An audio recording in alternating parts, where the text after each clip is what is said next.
যতদিন না আমরা খুনি হাসিনাকে ওই ফাঁসির মঞ্চে না দেখছি, এই বাংলাদেশে কেউ যেন ভুল ক্রমেও ওই নির্বাচনের কথা না বলে। সরকারকে আমাদের জায়গা থেকে অনেকবার বলেছি, এই সরকারের দুইটা বিভাগের কাজ শুধু কাজের জন্য কাজ না, এটা তাদের রক্তের উপরে দাঁড়িয়ে যে দায়বদ্ধতা নিয়েছে, এই দায়বদ্ধতার জন্য কাজ। আইন বিভাগ, বিচার বিভাগ, এখানে স্বরাষ্ট্র মন্ত্রণালয়, স্বরাষ্ট্র উপদেষ্টা এবং এখানে আইন ও বিচার বিভাগের মন্ত্রণালয়, এখানে যিনি উপদেষ্টা রয়েছেন,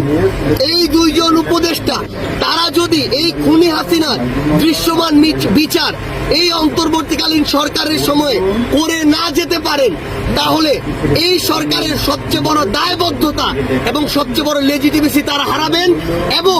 সারা জীবন এটা তাদেরকে এই দায় বহন করে যেতে হবে। কিন্তু আমরা স্পষ্ট করে একটা কথা বলি,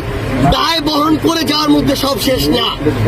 এই বিচার এই অন্তর্বর্তীকালীন সরকারের সময় করতে হবে এবং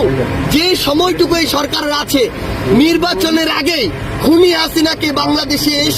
নিয়ে এসে ফাঁসির মঞ্চে নিতে হবে। যতদিন না আমরা খুনি হাসিনাকে ওই ফাঁসির মঞ্চে না দেখছি, এই বাংলাদেশে কেউ যেন ভুল ক্রমেও ওই নির্বাচনের কথা না